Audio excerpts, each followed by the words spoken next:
Psalm 88. Ein Lied, ein Psalm von einem Korachiter. Ein Meisterstück über die Schwermut und das Leiden.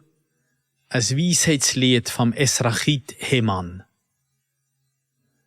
Ach du, mein Gott, nur du kannst mir helfen. Tag und Nacht höre und flenne zu dir.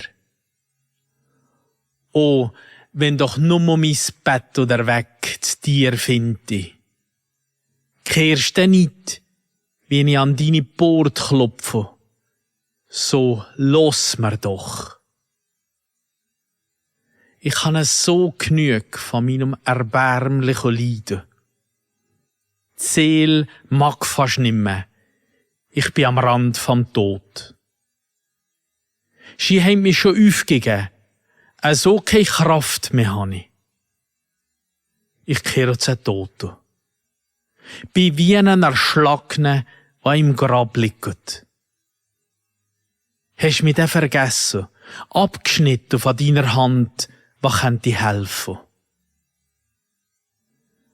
Du hast mich in einen untersten Abgrund geriert, in die Feistere, in die Tiefe.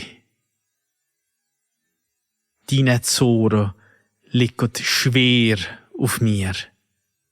Mit gewaltigen Wellen drückst du mich nieder. Meine Vertrauten hast von mir weggetrieben. Ich grüße sie. Gefangen bin ich. Ich komme nicht mehr weg.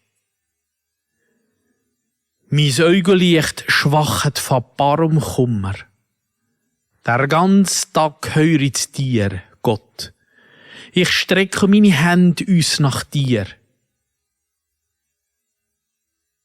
Wirkst du vielleicht noch Wunder an einen Toten? Die Schatten von einem Toten dir ab noch danken? Können uns einander im Grab dann noch erzählen von deiner Liebe und Treue? Seht man in der Feistere noch etwas von deinen Wunder? Denk mir dann noch an deine Gerechtigkeit im Land, wo alles vergessen ist. Ich kann noch hören. Du, hilf mir. Am Morgen kann ich noch beten zu dir. Wieso, Herrgott, stossest mich von dir weg? Warum tust du dein Gesicht von mir gehalten? Elend und todkrank bin ich seit meiner Jugend. Längt das noch nicht? Habe ich denn noch nicht genug Angst ausgestanden?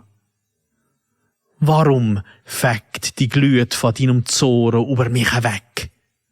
Will mir der wirklich fertigen?